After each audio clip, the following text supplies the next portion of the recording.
Chay Ahmad, and my report is the government accounting process. When you say government accounting process, is comprised the activities of analyzing, recording, classifying, summarizing, and communicating transaction. There mean, government is isang komprehensibong proseso na nagsasangkot ng pagre-record, category and summarizing and interpreting ng lahat ng transaction financial na ginawa ng pamahalaan. Kasama sa prosesong ito ang pagre-record ng kita at mga gastos ng pamahalaan sa iba't ibang departamento at proyekto. Ito ay isang paraan upang matiyak ang transparency at accountability sa paggamit ng pampublikong pondo. They have a book of accounts and registers. The book of account and registers of government entities consists of journal, ledger, and registers. In journal, they have general journal, cash receipt journal, cash disbursement journal, and check disbursement journal. In general journal, ito ang pinakapangunahing uri ng journal sa accounting. Dito ay sinusulat ang lahat ng mga transaksyon na hindi kasama sa iba pang mga espesyal na journal. Ito ay ginagamit sa double entry, bookkeeping at naglalaman ng detalyadong impormasyon tungkol sa mga transaksyon. Number 2 is cash receipt journal. Ito ay isang espesyal na journal na ginagamit para itala ang lahat ng mga transaksyon na may kinalaman sa pagtanggap ng cash. Halimbawa nito ay ang pagtanggap ng bayad mula sa mga customer. Number 3 is cash disbursement journal. Ito ay isang espesyal na journal na ginagamit para itala ang lahat ng mga transaksyon na may kaugnayan sa pagbabayad ng cash. Halimbawa ay ang pagbabayad sa mga supplier o sa mga empleyado. Number 4 is check and disbursement journal. Ito ay katulad ng cash disbursement journal.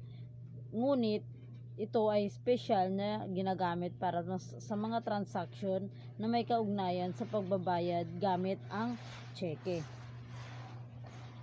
Let's proceed to ledger.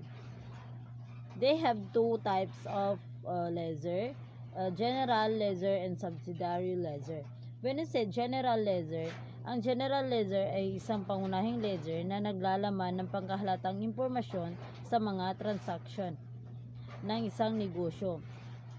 Ito ang sentro ng lahat ng mga account ng negosyo kung saan nakatala ang mga detalye ng mga transaksyon tulad ng mga debit at credit, mga pagbabago sa account, balances at iba pang impormasyon na nauugnay sa mga account ng negosyo. Number 2 is subsidiary ledger. Ang subsidiary ledger naman ay isang detalyadong ledger na naglalaman ng impormasyon sa mga individual na mga account o subgroup ng mga account. Ito ay ginagamit upang mas detalyado at malinaw na maipakita ang mga transaction sa bawat account. Halimbawa nito is mayroong subsidiary ledger para sa mga account payable, mga inventory at iba pang mga subsidiary ledger. Ang mga subsidiary ledger ay nagbibigay ng mas malalim na pag-unawa sa mga detalye ng mga transaction at nagpapahintulot na mas madaling pagsubaybay at pag-analyze ng mga account.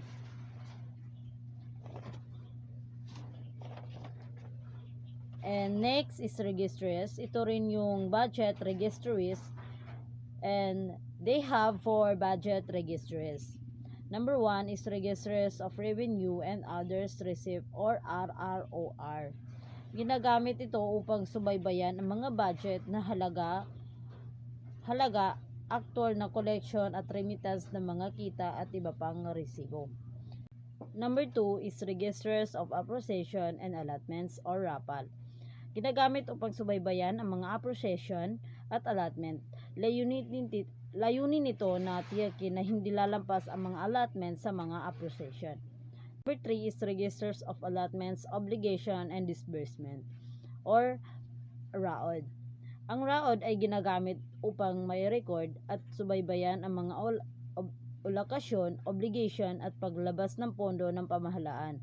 Ito ay sumasaklo sa proseso ng paglalaan ng pondo, pag-obliga sa mga ito para tiyak na layunin at paglabas ng pondo para sa aktual na gastusin.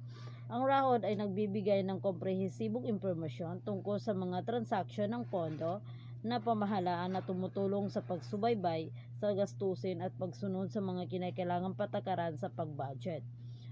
Number 4 is registers of budget, utilization, and disbursement or RBUD. Ang RBUD ay ginagamit upang may record at subaybayan ang mga budget, paggamit at paglabas ng pondo ng pamahalaan. Ito ay nagtataguyod ng inaaprobahang budget, paggamit ng pondo para sa iba't ibang aktibidad at akto ng paglabas ng pondo. Ang RBUD ay tumutulong sa pagtatasa ng kahusayan at kahalagahan ng paggamit ng pondo at nagtitiyak ng transparensya sa pamamahala ng financial. Ang mga journal at ledger ay naglilingkod bilang pangunahing aklat ng accounting kung saan inire-record ang mga transaction gamit ang mga debit at credit na entry. Nagbibigay sila ng detalyado at maayos na talaan at mga financial na aktibidad ng ahensya o organisasyon. Ang registers naman ay katulad ng mga logbook o talaan na espesyal na ginagamit para sa pagsubaybay sa budget. Initrack nila ang mga budget ng halaga, aktual na collection at alokasyon, obligation sa paglabas ng pondo at iba pang impormasyon na may kinalaman sa pag-budget. Object of expenditure. The classification of expenditure by object are as follows. A is personal service o PS, tumutukoy sa lahat ng uri ng benepisyo ng mga empleyado, halimbawa sahod, bonus, allowance, cash gift at iba pa. Letter B is maintenance and other operating expenses o MOE. Tumutukoy sa iba't ibang gastusin para sa operation bukod sa mga benepisyo ng mga empleyado at mga gastusin sa financial, halimbawa paglalakbay, utilities, kagamitan at iba pa. Letter C is financial expenses. Tumutukoy sa mga gastusin sa financial, halimbawa gastusin sa interest, bayad sa bangko at iba pa. Kasama rin sa financial expenses ang mga pagkalugi sa mga transaksyon sa banyagang palitan ng pera. Letter D is capital outlays. Ito ay tumutukoy sa mga gastusin na maaring kapitalisahin, halimbawa mga gasto. My name is Baeliza Salenda from Group 3. My topic for today is all about incurrence obligation. The obligation request and the status or the ORS is ito siya yung ini-issuehan. For example, ako 'di ba, sa CSU ako nag-aaral. So 'di ba ang CSU is government entity siya. Like under siya sa government. So parang may obligasyon sila na parang nag-aim sila na makakuha ng budget sa mataas or sa government mismo. Pero bago sila makahingi ng fund or pera sa mga activities like mass, so di ba kailangan ng CSU ng budget para sa mga travel expenses, food expenses, at iba pa. So kailangan mag-provide ng CSU ng mga receipts and other stuff. So kailangan nila i-submit ito sa mataas like sa requesting office para ma-approve yung budget na hinihingi nila. Pero for example lang yun. So, like another example is like sa munisipyo. Di ba sa mga employees nila, kasi merong nakasulat dito na personal services. So, di ba usually like sa job order. Ang job order is like kunwari, pag nagtatrabaho sila, may sweldo sila. Kapag hindi naman sila nagtatrabaho, wala silang sweldo. So, ganun yung sinasabi na job orders. Personal services. For example, yung mga nagtatrabaho sa government. So, di ba, may sinusulat sila na attendance like before sila pumapasok. So, like in and out. So, doon binibase ang sweldo nila kung nakakapag-attend ba sila sa in and out. So, dito sila kumukuha ng payrolls, per sa job order. Job orders is ito na yung pagpasok nila. So, ang mga payrolls is ito na yung mga sweldo na binibigay nila sa mga employees, kung how much ang mabibigay nila. So, 'di ba parang na-issuehan na or na-approve na mismo ng munisipyo na ganito yung nabibigay nila na payrolls per sweldo nila. So, yun na yung isasubmit nila sa Head of Requesting Office na nagre-request sila ng pera para ma-provide nila. So, ina-assess naman ito ng requesting office kung valid or legit ba yung payrolls na yon or makatarungan ba yung hinihingi nilang amount. At saka kung mag-agree ba sila sa ganung amount na ipro-provide nila sa government entity or hindi. So, ganun. So, maintenance and other operating services. So, ito naman is hindi naman talaga makakapagtrabaho sa munisipyo or sa kahit anong office kung walang operating expenses. Operating expenses is ito na yung mga electric fan, electricity, computer, at iba pa. So, ang capital outlines is parang same lang din ito siya sa B.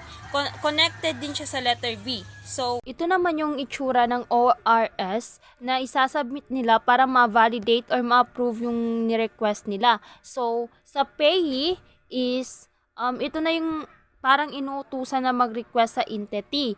So, ang pangalan niya is si George / yung entity niya na office, then address. Responsibility center is ito na yung department na dito siya makaka-charge o makakapasok yung pera. Like sa particulars, yung job order. Yung job order is dito siya kukuha ng funds sa human resources. Doon sila kukuha ng pera para pang sweldo. Like, then yung sa purchase order for office supplies is dito naman siya naka-charge sa administration office. Then purchase order of office equipment is dito naman siya naka-charge sa administration office.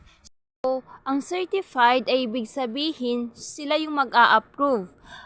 Like signature nila, name, kung ano yung position nila sa office na nirequestan. So, first is Head Requesting Office. Siya yung mag-a-approve ng request. Then, ang Head Budget Division is siya yung magbibigay or magbabudget ng pera. So, status obligation is ito na yung date kung kailan nila ibibigay yung pera. Kumbaga, na-approve na siya kung anong date nila ibibigay yung pera, kasi hindi naman yan agad-agaran na may bibigay nila agad yung pera, di ba? Kasi mag-aantay pa sila ng days or weeks bago nila makuha.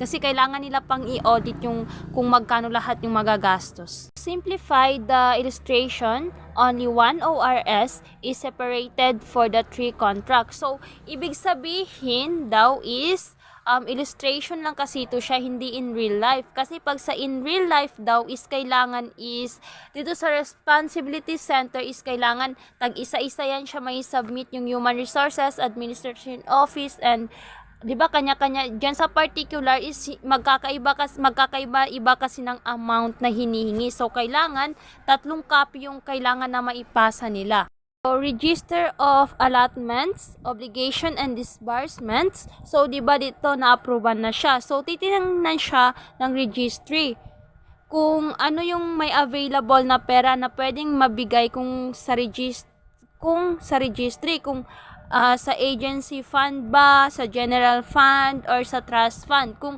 alin doon yung may available na pera, may enough na pera, yun yung ibibigay nila. Doon sila kukuha ng pera. ORS is parang na-approve na nila yung request. Then, sa registry naman is ito na yung perang available sa kanila. Ito yung documents na ini-state nila dito na ito yung available sa kanila na funds. So, the notice of obligation naman is, dito naman is sinasabi nila kung magkano yung may dadagdag nila, kung kulang yung request mo. For example, 10k yung request mo, then 15k pala yung kailangan mo. So, mag-a-add sila. Then, kapag sobra naman, kasi yung 10k yung request mo, pero 5k lang pala yung kailangan, so kukulangan nila yon. Hindi naman kasi siya agad-agaran may direct. So, di ba may mga receipts man yan. So, maibabalik mo sa kanila yung 5K na sumobra. So, di ba dun sa ni-request na mga funds, hindi man yun siya may record sa accounting books. So, na ito, nagamit ko na siya na pera per year kasi gina-record yan siya kung magkano yung lumalabas na pera and pumapasok na pera. Sa accounting books, after mo ma-receive yung ORS, registry, and notice of obligation, hindi mo pa siya makaka-record agad sa accounting book. Saka mo pa siya pwedeng i-record kapag dumating na yung mga DTR para sa payroll. Then, kapag yung mga office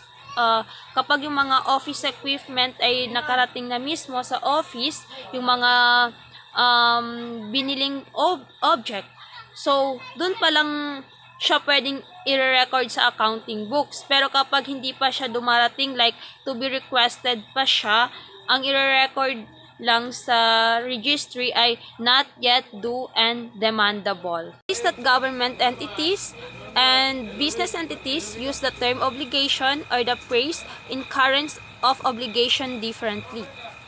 Government entity obligation is an act of duly authorized official which binds the government to the immediate or eventual payment of the sum of money.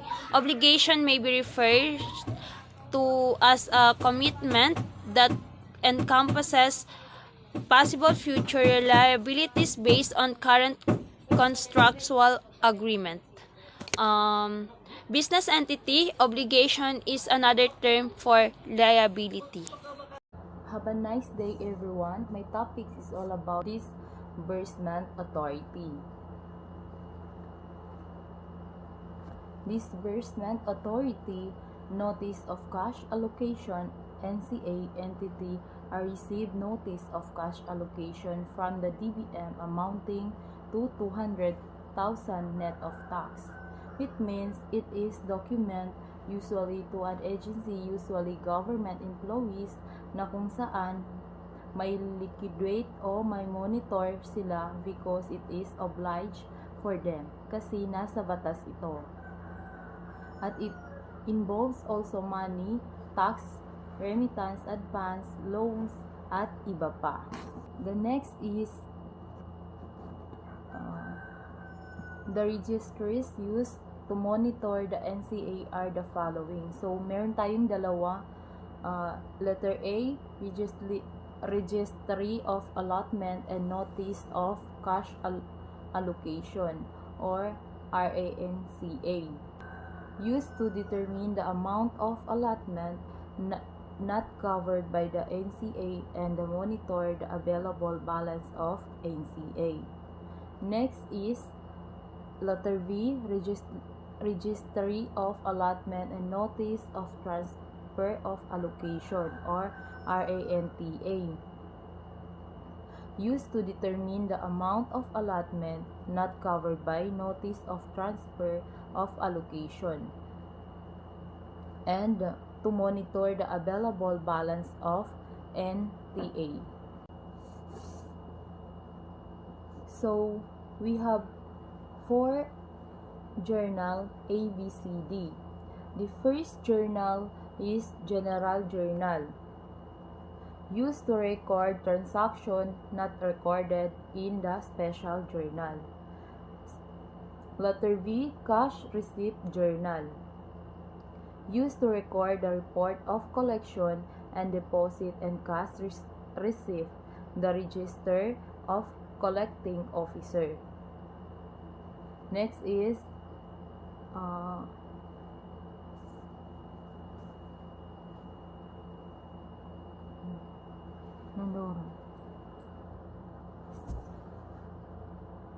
under the cash receipt journal, meron tayong dalawang uri nito, report or collection and deposit, and cash receipt register.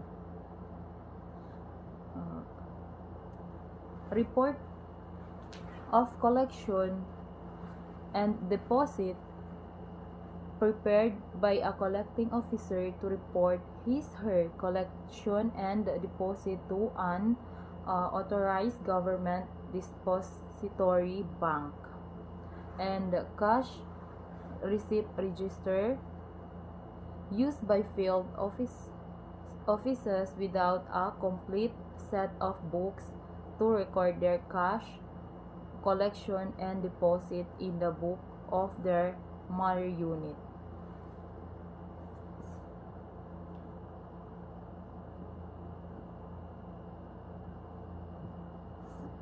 So, letter C, cash disbursement journal.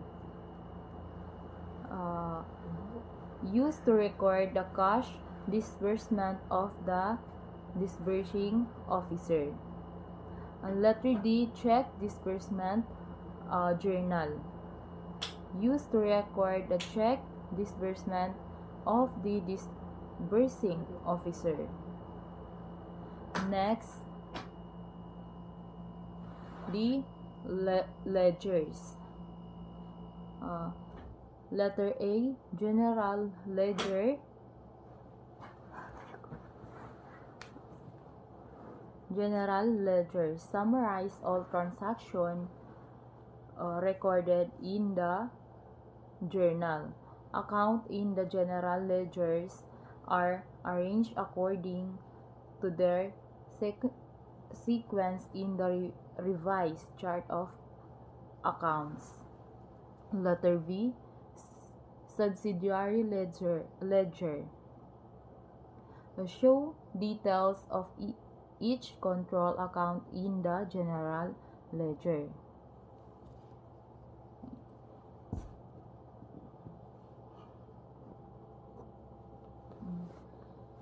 The NCS specifies the maximum amount of withdrawal that an entity can make from a government bank for the period indicated. Meaning to say, ang trabaho ng NCA ay may specific silang patakaran.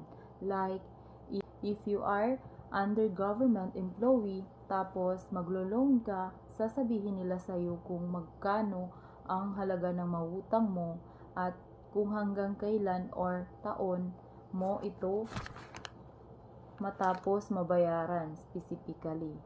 That could be all. Thank you. So, Assalamualaikum ma'am and classmate. So, I am Rosmia Z. Adam and my topic is about the disbursement.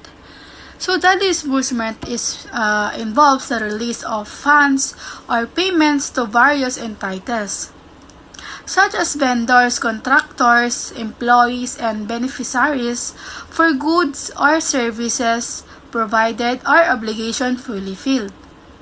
So, itong disbursement is all about, sa aking pagkakaintindi is, ito na yung mga processes of, like, kapag sa government ka is, kapag sa government ka is ito na yung kapag may kukunin na may lalabas na pera or budget sa government is kailangan nasa legal na process. Like yung sa kapag sahudan na, kapag may sahod is kailangan is ma-process muna ito sa legal. So this is example. So number 1 is authorization. Before any disbursement can occur, there must be proper authorization, typical in the form of approved budget, contracts, purchase order, or other legal instrument. So ito na nga yung sinasabi ko na dapat before daw magkaroon, like kapag sa company is magkakasahod na yung mga employees, is dapat so diba kapag magkakasahod na yung mga employees is lalabas na yan ng pera yung government. So dapat muna ito idaan sa legal na process. So, the number 2 is invoice or claim submission. Vendors, contractors, or other parties submit invoices or claims for payments detailing the goods or services provided along with the amount owed. So, itong number 2 is ang mga supplier daw ng kontrasista o iba pang mga partido ay nagpapasa ng mga invoice or claim para sa pagbabayad na naglalarawan ng mga kalakal or serbisyo na ibinibigay kasamang hangalagang dapat bayaran. So, the number 3 is verification and approval. So, government agency review the invoices or claims to ensure they are accurate, legitimate,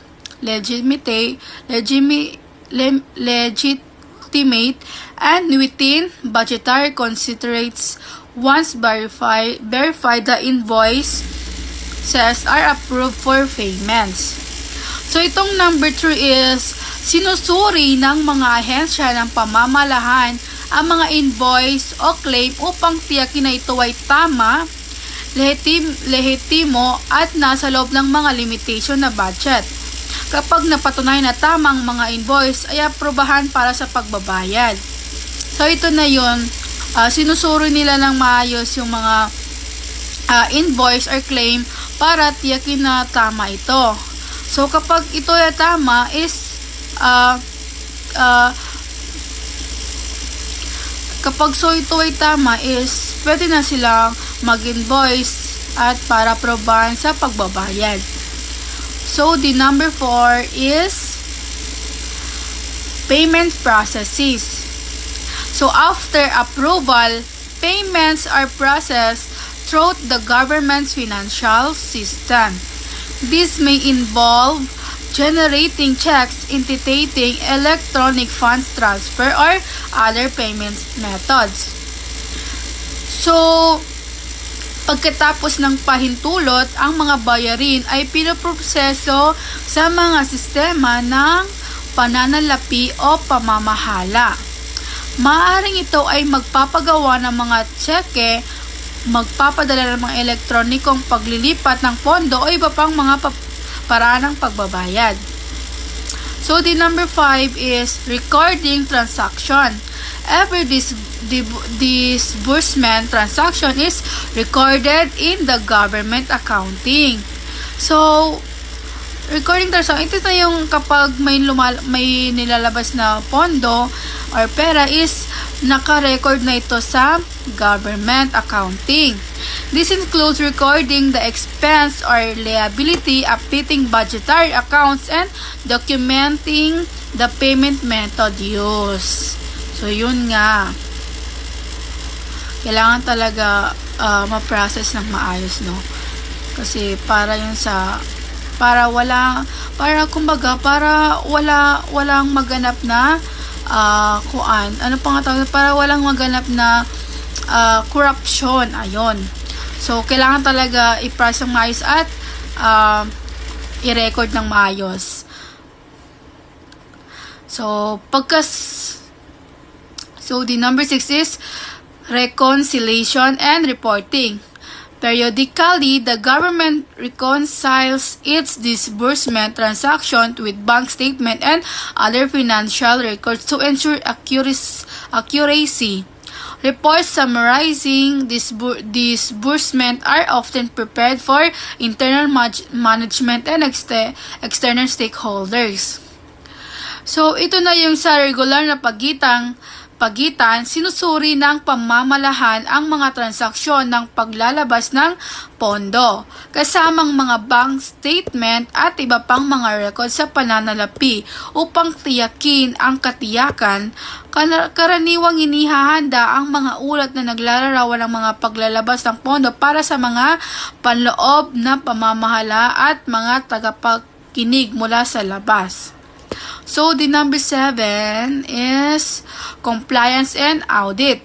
Government disbursement processes are subject to internal controls, compliance requirements, and audits to ensure accountability, transparency, and adherence to legal and regulation standards.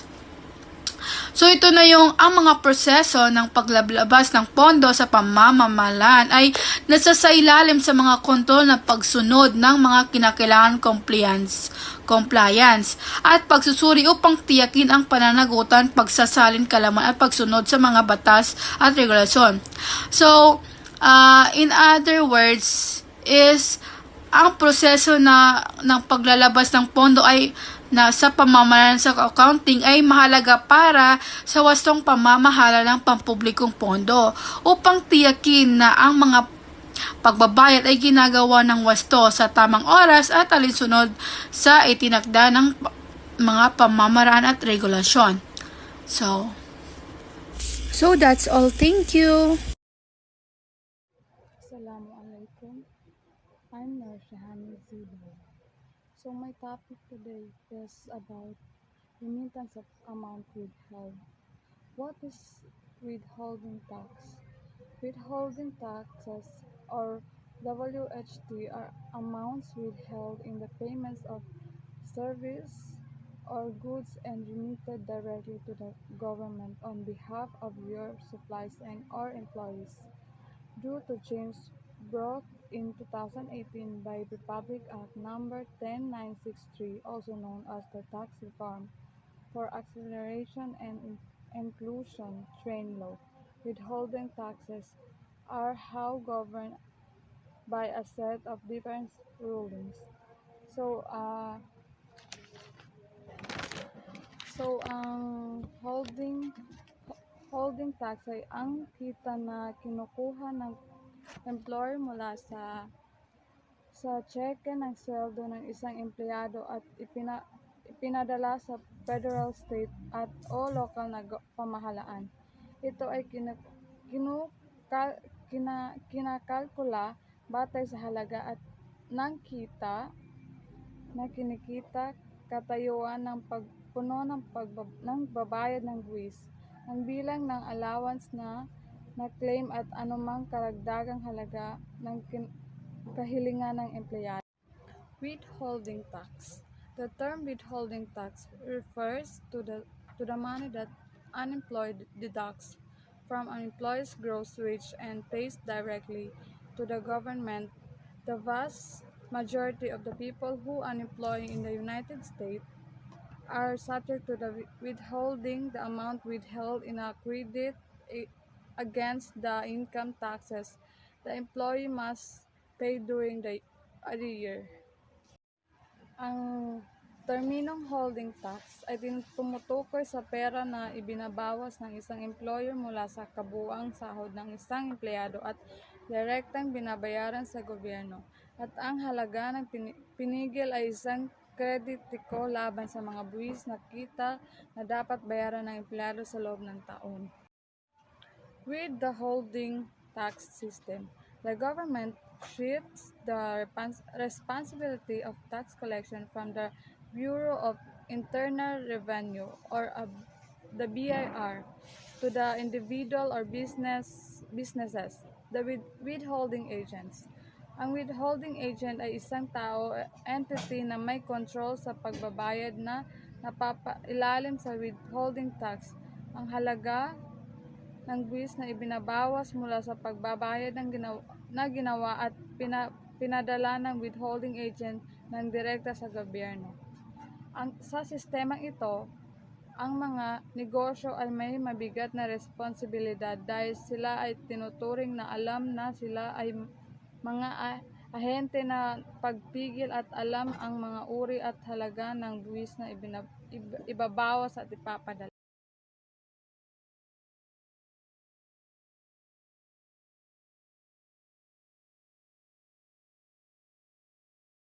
Everyone, I am Erin S. De La Cruz and my topic is all about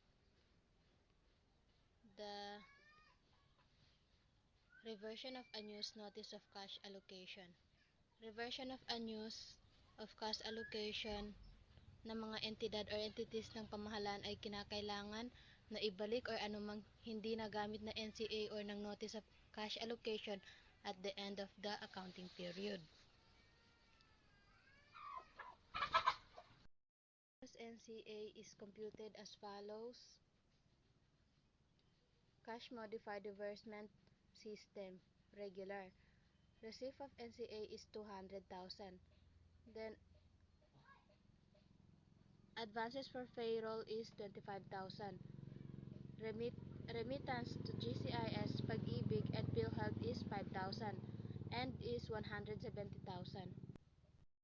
Here are the summary of basic recordings. Let's proceed to the revised chart of account.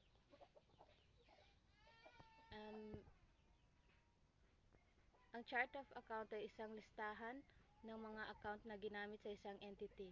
Dapat gamitin ng mga entity ng government ang pamagat o ng title ng account at mga code ng account sa revised chart of account na inisyu ng COA. Sama naman sa RCA ang maraming account. Ilan lamang sa mga account na ito ang pinapakita sa ibaba dahil ang pinapakita ng kumpletong listahan ay higit sa dobleng bilang ng mga pages or pahina sa aklat.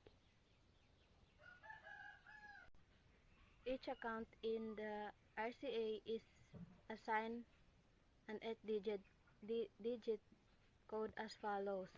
Nandito ang account group, major account group, sub-major account group, general ledger accounts, general ledger contra accounts. So, proceed naman tayo sa list of accounts. Dito is may nakalagay na account title, then RCA code at ang UAC object code. Sa account title is nandito yung mga asset na kung saan may cash and cash equivalents.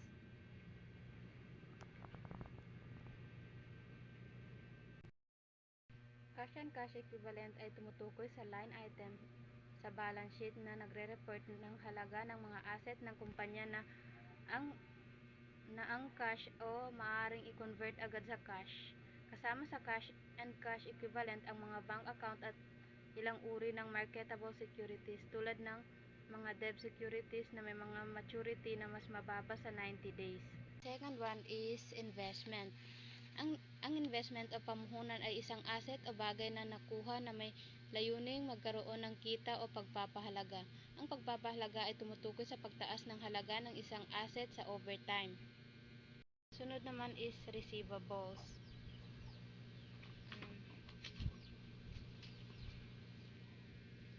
So, ang receivables ay itinuturing din bilang mga account receivable.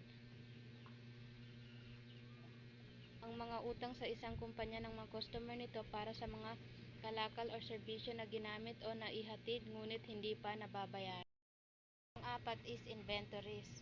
Ang inventories ay tinutukoy sa lahat ng mga bagay, good, merchandise at materyales na hawak ng isang negosyo para ibenta sa pamilihan upang kumita.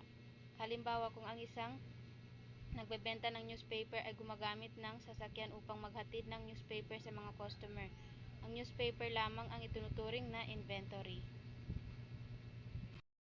Ang panglima is ang property, plant, and equipment.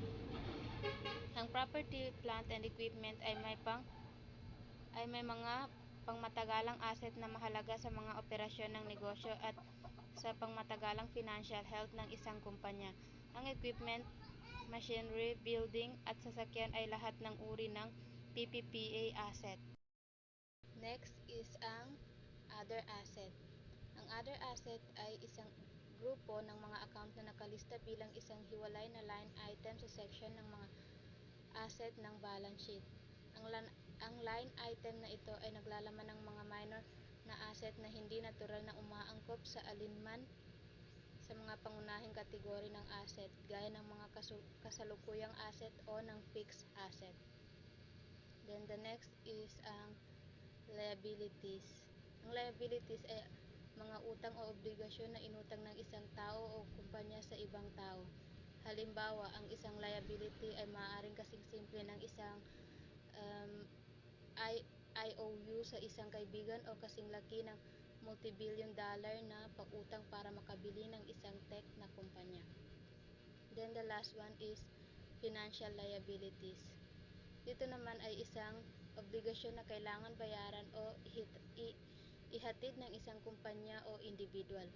Kasama sa mga halimbawa ang mga pautang sa bangko, mga kasunduan sa pagpapaupa, iba pang mga dapat bayaran at mga financial liabilities na may interest.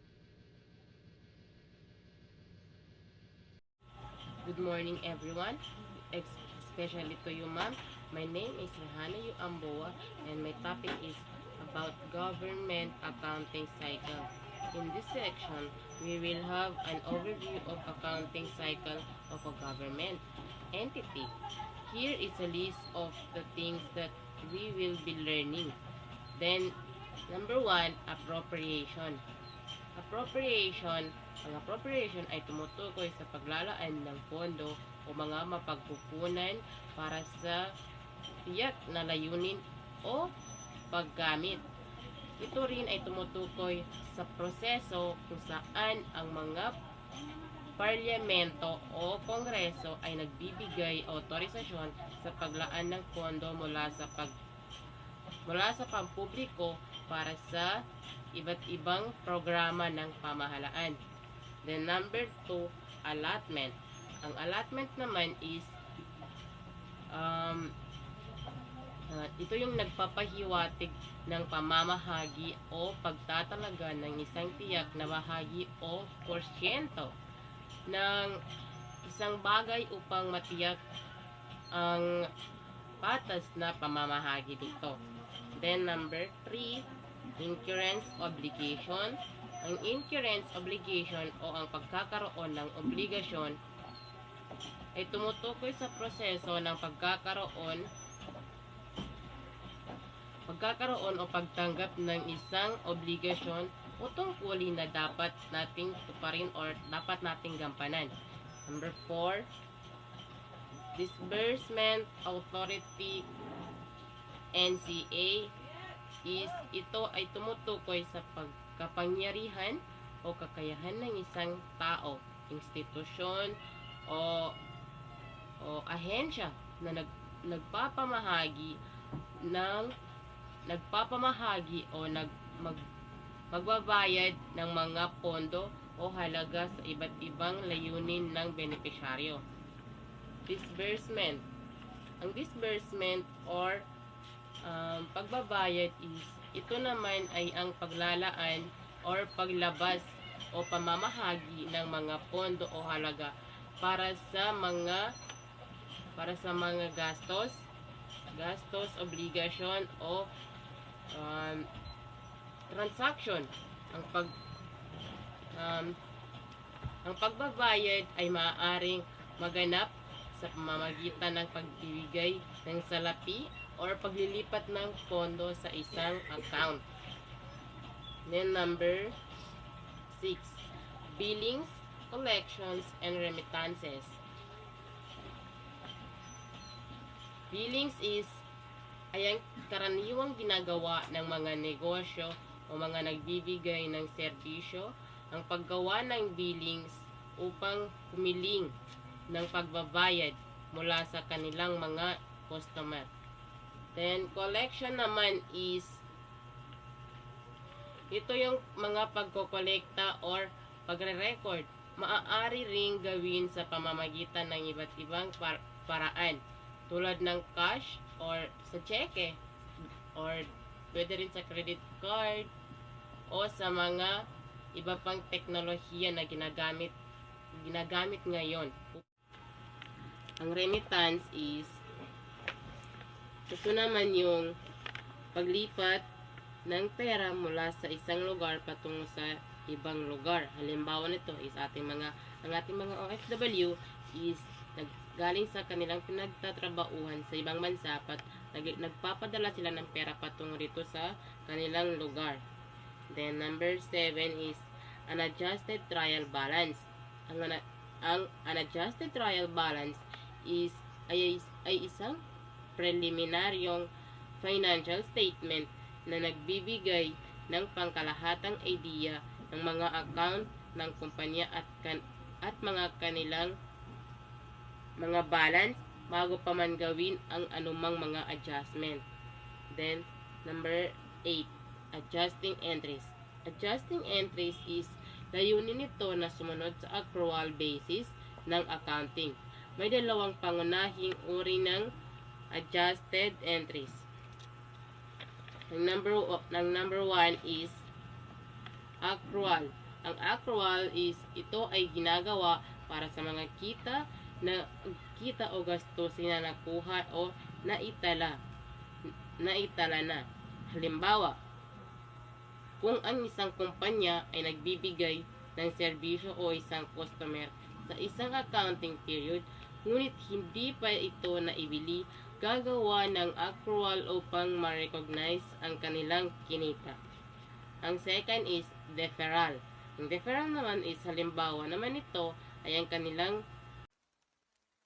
My name is Rohaina S. Khalid. So my topic is all about the government accounting process and refers to the comprehensive process of analyzing, recording, classifying, summarizing, and communicating. So the transactions involving the result and disposition, government funds and property, and interpreting the result theory. So, ang iba't ibang sistema ng accounting ng government ay ginagamit ng iba't ibang entidad ng pampublikong sektor. So, the importance of government accounting cannot be overstated. By effectively managing public funds, it can improve resource allocation, reduce wastage, and promote the responsible of taxpayers' money. It can help government to plan and budget better, and paying the way for a stable economy and increasing public trust in government financial management. Government accounting, meron tayong tinatawag na object of expenditures. First, we have the personal services. So this pertain to all types of employee benefits, or expenditures pertaining to employee benefits such as salaries, allowance, etc. And the second one is maintenance and other operating expenses. These pertain to various operating expenses other than employee benefits and financial expenses. So for example, yung expenses incurred traveling ng mga employees is pambayad ng mga electricity, water, and pambayad ng mga supplies. So this is for all under the MOOE, which is the maintenance and other operating expenses. First, identifying the books of account and registries. The budget registries, the first registries of revenue and other receipt, used to monitor the budgeted amounts, actual collections, and remittance and other receipts. And then the second one is registry of appropriation and allotment, used to monitor appropriations and allotments. This is to ensure that allotments will not exceed appropriations. And so again, ang appropriations natin, ito yung amount authorized by registry body na pwede natin gamitin for specific expenditure. So yung ating allotment, which is yung authority, so itong RAPAL, which is the Registry of Appropriations and Allotment, is para makita na hindi nag-exceed yung ating allotment based doon sa ating available appropriations. Then the third is the registers of allotment, obligation, and disbursements used to monitor allotment received, obligation incurred against the corresponding allotment, and the actual disbursement made. I'm Jumaira Isusain, BSP PPPA 3C. Assalamualaikum warahmatullahi wabarakatuh. So, My topic is all about maintenance and others operating expenses. So, what is maintenance and others operating expenses?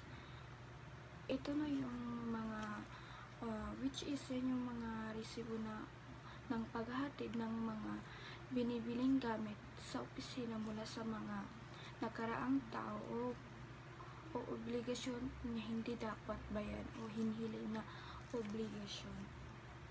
Define maintenance and other operating expenses. So, operating expenses are expenses that incurred while running a business, or maintenance expenses could be considered anything from the cost of maintaining a company vehicle to repairs made on a building or some other type of maintenance that is required by the business in order the function at 100%.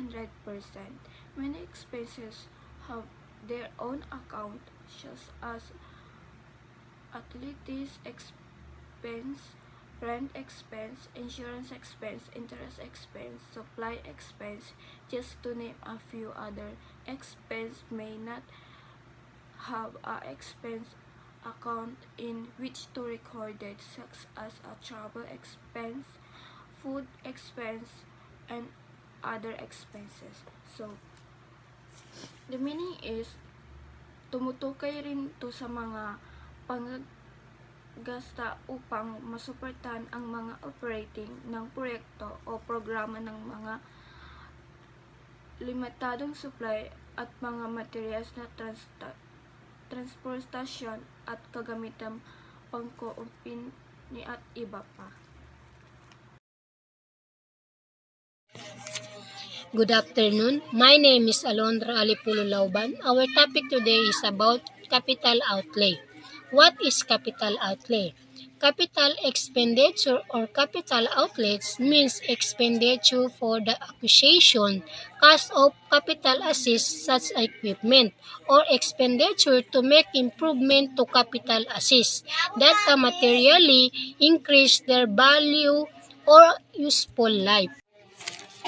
Ang capital outlay ay nakilala rin bilang capital expenditure ay tumutukoy sa kabuuan ng pera ng ginugol ng kumpanya upang mamuhunan sa pagbili ng mga capital assets tulad ng mga planta, makinarya, ari-arian o kagamitan para sa pagpapahaba ng buhay ng mga kasalukuyang assets nito na may motibo ng pagtaas ng kapasidad na produksyon ng mga kumpanya.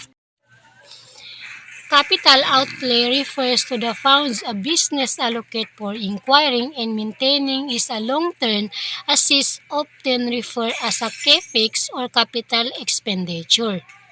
This type of spend is often essential for the growth and development of company as a contribute to enhancing overall operation capabilities. Example, kung ang isang negosyo ay nagpapatakbo ang isang kumpanya ng paghahatid at bumili sila ng bagong sasakyan, ito ay tinuturing rin na isang capital outlay. Dahil ito ay pera na ginastos upang makakuha ng isang nakapirming assets, kung ang makina ay pinalitan sa isang kasalukuyang sasakyan, iyon ay tinutukoy din bilang capital outlay. Dahil ang pinalitan na makina ay magbibigay daan sa sasakyan na magkakaroon ng mas mahabang buhay. Paano nga ba mag-investment ng outlay? Ang pamumuhunan ay maaring sumangguni sa anumang mekanismo na ginagamit para sa pagbuo ng kita sa hinaharap. Kabilang dito ang pagbili ng mga bono, stock o ari-arian ng real estate. Bukod sa ibang mga halimbawa, bukod pa rito ang pagbili ng isang ari-arian na maaring magamit upang makagawa ng kalakal ay maituri na isang pamumuhunan. Good day everyone, my name is Sarah Jen Masida and Group 3. Number 9, closing entries. The following are the necessary closing entries. Letter A, closing of the cash treasury agency deposit regular account to the accumulated surplus. So, ang pag-close ng cash treasury agency deposit. Letter B, closing of the subsidy from national government account of the revenue and expense summary account. Ito yung pagsara ng subsidy from national government. And C, closing of income and expense account to the revenue and expense summary account and closing of the net balance of revenue and expense summary account to the accumulated surplus deficit account. Accumulated surplus deficit 575,200. Cash treasury agency deposit 575,200. Accumulated surplus deficit, ito ay tumutukoy sa pinagsama-samang resulta at tuloy-tuloy na operasyon ng isang ahensya kabilang ang mga epekto ng naunang panahon ng mga pagbabago o sa patakaran sa accounting at mga pagkakamali at iba pang mga pagsasaayos ng kapital. Subsidy from national government revenue and expense 667,000. Pag sinabi nating subsidy is a benefit given to an individual, business, or institution, usually by the government. Immigration tax 100,000, permit fees 200,000, other service income 160,000, power supply system fees 10,000, landing and parking fees 100,000, salaries and wage regular 880,000. Pera, traveling expense for ride, office supplies expense, water expense, telephone expense, janitorial expense, security expense, depreciation 200,000, 500,000, 1,800, 63,000, 1,000, 5,000, 2,000, 10,000, 12,000, 50,000. Depression, MAC, and equip 30,000, impairment loss 2,000, revenue and expense summary 223,200, revenue and expense summary 890,200, accumulated surplus deficit 890,200.